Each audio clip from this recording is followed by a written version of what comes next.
ఇంట్లో స్వీట్ ఏది లేనప్పుడు మనకు స్వీట్ తినాలనిపించింది అనుకోండి, అప్పుడు మనము అప్పటికప్పుడు దీన్ని ట్రై చేయొచ్చండి. వెల్కమ్ టు మై ఛానల్ మీ బిడ్డ. దీనికోసము 2 గ్లాసుల బొరుగులు తీసుకోవాలండి. టేస్ట్గా ఉంటుందండి.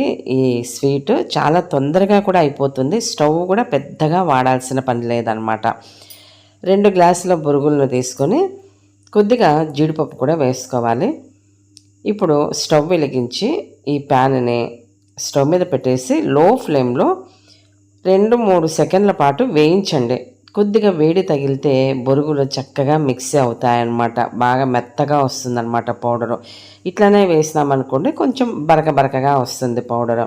అందుకని కొద్దిగా వేడి చేసి దీన్ని ఒక మిక్సీ జార్లోకి తీసుకొని ఒక ఫైన్ పౌడర్ లాగా మనము దీనిని వేసుకోవాలన్నమాట. నాకు తెలిసి బొరుగులతో ఎవరు కూడా స్వీట్ తయారు చేసి ఉంటారు కదా, మీరు ట్రై చేయండి, బాగుంటుంది. ఇప్పుడు బొరుగులు కొద్దిగా మెత్తగా అయిన తర్వాత, అంటే బాగా పౌడర్ అయిన తర్వాత 2 యాలకులు కూడా వేసి మళ్ళీ ఒకసారి గ్రైండ్ చేయండి. చేసిన తర్వాత చూస్తే మెత్తటి పౌడర్ తయారైపోతుందండి. ఇప్పుడు ఈ పౌడర్ని మనము ఒక గిన్నెలోకి తీసి పెట్టుకోవాలి. బొరుగులతో మనం అందరం కూడా ఉగ్గాని చేసుకుంటుంటాం, మనకు అదొక్కటే తెలుసు. ఇప్పుడు అదే మిక్సీ జార్లో ఒక హాఫ్ గ్లాస్ బొరుగులను ఏ గ్లాస్తో అయితే తీసుకున్నామో అదే గ్లాస్తో హాఫ్ గ్లాస్ షుగర్ తీసుకొని దీన్ని కూడా ఫైన్ పౌడర్గా చేసుకోవాలి. ఇప్పుడు ఈ షుగర్ని ఒక గిన్నెలోకి తీసుకోవాలండి.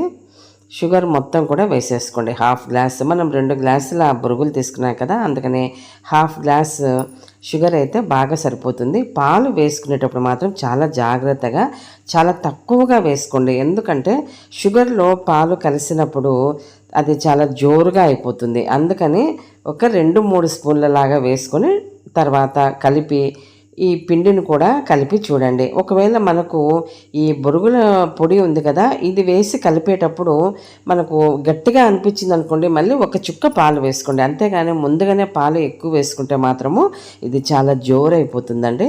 ఇట్లా కలుపుకునేటప్పుడు మధ్యలో 1 స్పూన్ నెయ్యి కూడా వేసుకోండి. నెయ్యి వేసుకుంటే టేస్ట్ బాగుంటుంది, మంచి టేస్ట్ యాడ్ అవుతుందన్నమాట.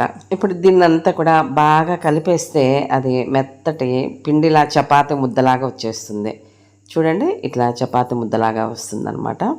బొరుగులతో పొడి బొరుగులు కూడా చేసుకోవచ్చండి. తర్వాత పెట్టేసుకొని పొడి బొరుగులు చేసుకుంటే చాలా బాగుంటుందండి. ఇప్పుడు ఇది ఒక ప్లేట్ తీసుకొని ఆ ప్లేట్కి కొద్దిగా నెయ్యి రాసి మనం ఇందాక కలుపుకున్న బొరుగులు, ఈ షుగర్ మిశ్రమం ఉంది కదా, ఈ పిండినంతా కూడా ఈ విధంగా బాగా స్ప్రెడ్ చేసి, మనం నెయ్యి రాయకపోయినా కూడా చాలా నీట్గా లేచేస్తాయండి అచ్చులు. ఈ విధంగా కత్తితో మనము చిన్న చిన్న అచ్చుల్లాగా కోసుకోవాలన్నమాట. అంతేనండి, స్వీట్ రెడీ అయిపోయింది. చాలా టేస్ట్గా ఉంటుంది. మీరు కూడా ట్రై చేయండి.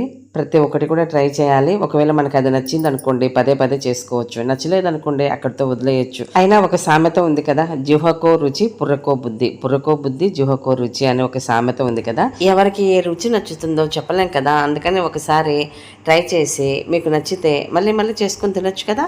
అందుకని ఒకసారి ట్రై చేయండి. వీడియో నచ్చితే లైక్ చేయండి. మీ ఫ్యామిలీ అండ్ ఫ్రెండ్స్ కూడా షేర్ చేయండి. ప్లీజ్ సబ్స్క్రైబ్ మై ఛానల్ మీ బిడ్డ.